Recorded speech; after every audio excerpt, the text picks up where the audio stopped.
Baba Deep Singh public school बेगेपुर के YouTube channel पर आप जी का स्वागत है। अज असीं करांगे क्लास 8 का इंग्लिश का जिहड़ा असीं लैसन पढ़िया सी उसका नैक्सट पार्ट करांगे।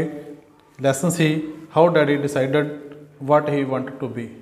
इस स्टोरी नूं फस्ट पार्ट जिहड़ा उहदा तुसीं वेख चुके हो, सैकंड पार्ट अज असीं करन लगे हाँ। सो इस लैक्चर नूं शुरू करन तो पहिलां जिन्हां ने अज तक इस चैनल नूं सबसक्राइब नहीं किया, सब तो पहलां चैनल नूं सबसक्राइब करो, नाल ही बैल आइकन भी प्रेस करो।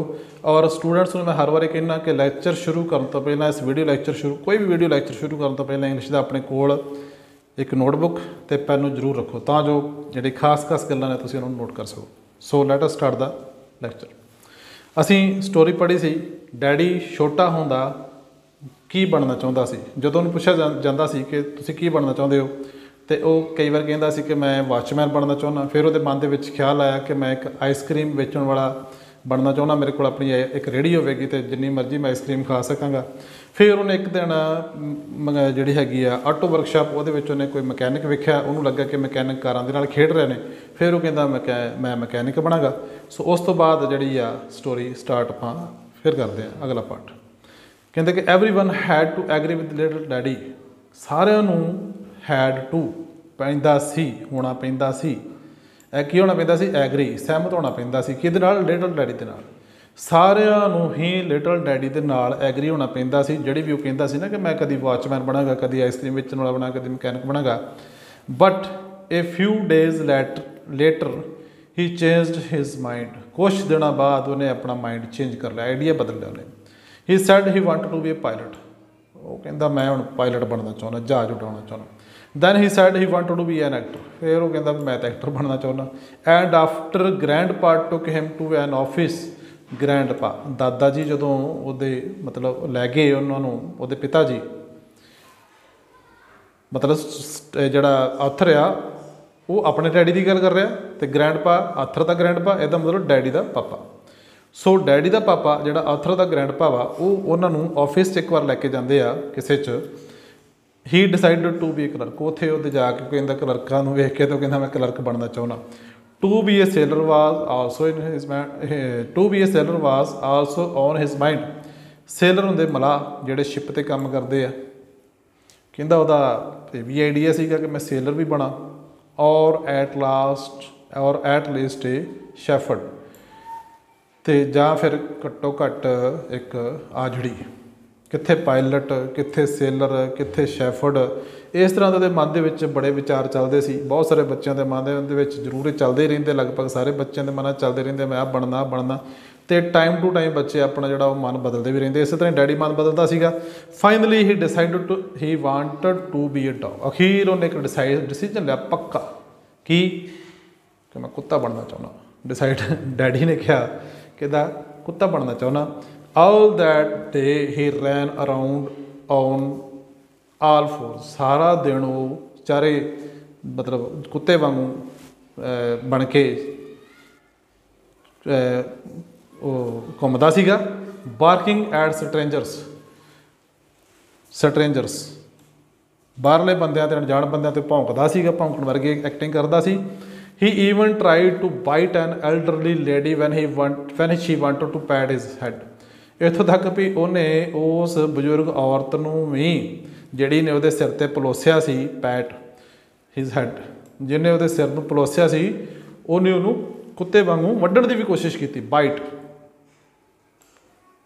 वड्ढण की भी कोशिश की, क्योंकि डैडी की बनना चाहता सी? कुत्ता। तो कुत्ते वाली हरकतां करनी शुरू करती, चारे लत्तां ते तुरना शुरू करता, तो भौंकना शुरू करता। तो जेकर कोई उन्होंने सिर ते हथ फेरदा सी तो उन्होंने वड्ढण की भी कोशिश करता सी। Little daddy learn quite well how to bark. Little daddy ने बिल्कुल ये चीज़ सीख ली सी कि किवें भौंकना, हाउ टू बार्क, भौंकना सीख लिया। But he couldn't scratch behind his ear with his foot but he couldn't scratch behind his ear with his foot the way all dogs do. पर एक चीज़ नहीं उन्होंने आई, वो जिवें कुत्ते अपने पैर दे नाल अपने कन्नां दे पिछे खारिश कर लेंदे आ ना, स्क्रैच कर लेंदे आ, बस वो कोलों नहीं सी हो रहा। बाकी वो सारे काम कुत्तियां वाले करने उन्हें शुरू कर दिते, सीख लिया उन्हें सारा काम। इन्ना डैडी जिहड़ा इन्ना डेडिकेटेड सीगा काम सीखण दे विच।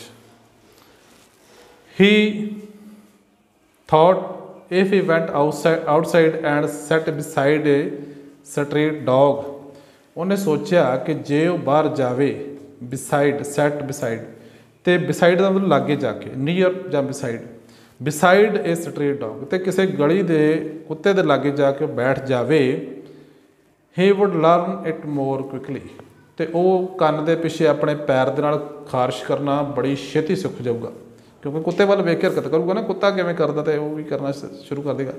And that was exactly what he did, तो बिल्कुल उन्हें फिर उदा ही किया, एग्जैक्टली बिल्कुल उदा ही किया। Just then a sage came walking down the street, उदों ही फिर एक कोई साधु चलदा होया उन्होंने गली दे विच आया, says Sadhu. He stopped and watched daddy for a while, वो रुक गया तो डैडी नूं एक थोड़े जे समय लिए वाच किया। दैन ही आस्क्ड, कहता वट आर यू डूइंग, तू की कर रहा। लिटिल डैडी कहता I am trying to be a dog, कहता मैं तो एक कुत्ता बनने की कोशिश कर रहा। Don't you want to be a man, ask the sage, कहता भी तू बंदा बंदा नहीं बनना चाहता।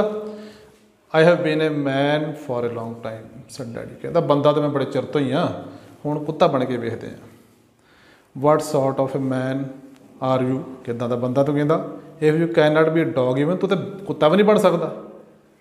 Is that what a man is like, बंदे इदां दे हुंदे आ। Well what is man like, फिर कहता बंदे हुंदे किदां दे। Daddy asked think about that yourself, कहता अपने बारे सोचो। Said the sage and Wakad, अपने कह के तो अपने रस्ते चला गया।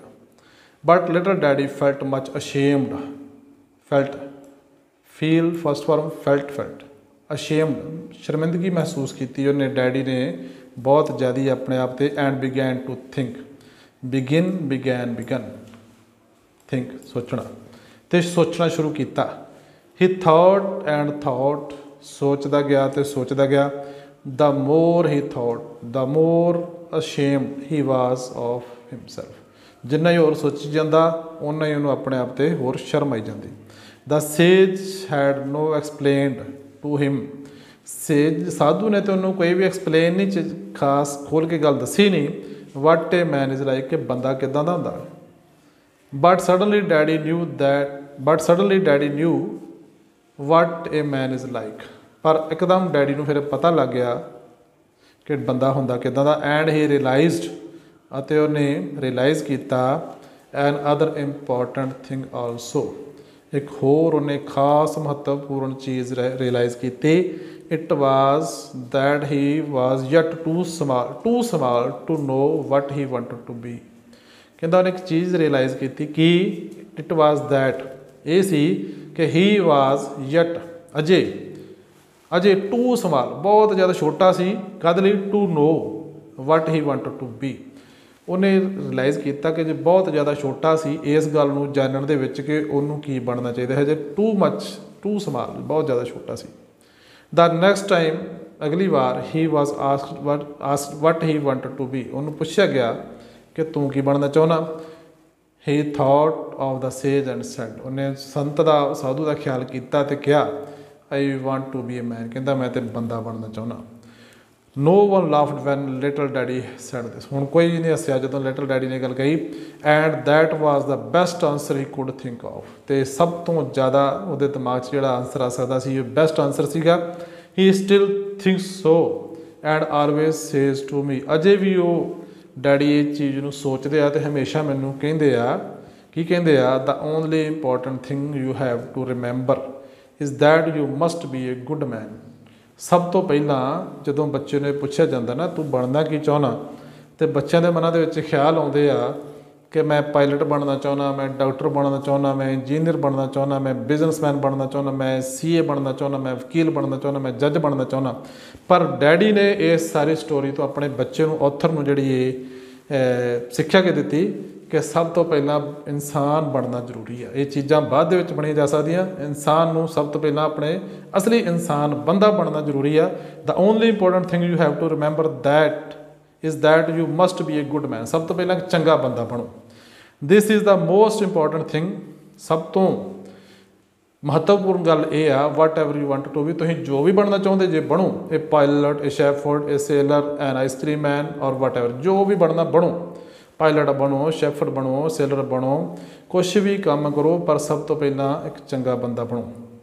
And a man does not really have to know. ਤੇ ਅਸਲ 'ਚ ਜਿਹੜੀ ਗੱਲ ਆ ਕਿ ਬੰਦੇ ਨੂੰ ਬਿਲਕੁਲ ਇਸ ਗੱਲ ਦੀ ਜ਼ਰੂਰਤ ਨਹੀਂ ਇਹ ਜਾਣਨ ਦੀ ਕਿ how to scratch behind his ear with his foot, ਕਿ ਆਪਣੇ ਕੰਨਾਂ ਦੇ ਪਿੱਛੇ ਕਿਵੇਂ ਕੁੱਤਿਆਂ ਵਾਂਗੂ ਖਾਰਿਸ਼ ਕੀਤੀ ਜਾ ਸਕਦੀ। ਸਟੋਰੀ ਹਾਸੇ ਵਾਲੀ ਆ, ਬੜੀ ਵਧੀਆ ਵਾ, ਪਰ ਇਹਦੇ ਵਿੱਚ ਇੱਕ ਬੜਾ ਹਿਡਨ ਜਿਹੜਾ ਉਹ ਇੱਕ ਹੈਗੀ ਆ ਸਿੱਖਿਆ ਦਿੱਤੀ ਗਈ ਆ ਕਿ ਸਾਨੂੰ ਹੋਰ ਸਾਰਾ ਕੁਛ ਬਣਨ ਦਾ ਤੇ ਅਸੀਂ ਬੜਾ ਕੁਛ ਖਿਆਲ ਕਰਦੇ ਹਾਂ, ਆਪਣੇ ਬੱਚਿਆਂ ਨੂੰ ਅਸੀਂ ਗਾਈਡ ਕਰਦੇ ਹਾਂ, ਤੂੰ ਆਹ ਬਣ, ਤੂੰ ਇਹ ਬਣ, ਪਰ ਹਮੇਸ਼ਾ ਸਾਨੂੰ ਆਪਣੇ ਤੌਰ 'ਤੇ ਇਹ ਸੋਚਣਾ ਚਾਹੀਦਾ ਕਿ ਸਭ ਤੋਂ ਪਹਿਲਾਂ ਅਸੀਂ ਚੰਗੇ ਇਨਸਾਨ ਬਣੀਏ। ਸੋ ਮਾਪਿਆਂ ਨੂੰ ਵੀ ਚਾਹੀਦਾ ਕਿ ਆਪਣੇ ਬੱਚਿਆਂ ਨੂੰ ਇਹ ਗਾਈਡ ਕਰਨ ਕਿ ਬੇਟਾ ਸਭ ਤੋਂ ਪਹਿਲਾਂ ਚੰਗੇ ਇਨਸਾਨ ਬਣੋ, ਬਾਅਦ ਦੇ ਵਿੱਚ ਸਾਰੀਆਂ ਚੀਜ਼ਾਂ ਜੋ ਤੁਸੀਂ ਬਣਨਾ ਉਹ ਬਣ ਸਕਦੇ ਹੋ, ਸਭ ਤੋਂ ਪਹਿਲਾਂ ਜ਼ਰੂਰੀ ਹੈ ਚੰਗੇ ਇਨਸਾਨ ਬਣਨਾ। ਸੋ ਇਹ ਸੀ ਸਟੋਰੀ, ਇਹਦਾ ਅੱਜ ਆਪਾਂ ਸੈਕੰਡ ਲੈਕਚਰ ਕਰ ਲਿਆ। ਇੱਥੇ ਸਟੋਰੀ ਜਿਹੜੀ ਉਹ ਸਮਾਪਤ ਹੋ ਗਈ ਆ। ਅਗਰ ਤੁਹਾਨੂੰ ਵਧੀਆ ਲੱਗੇ ਲਾਈਕ ਵੀ ਕਰੋ, ਸ਼ੇਅਰ ਵੀ ਕਰੋ। Thank you so much.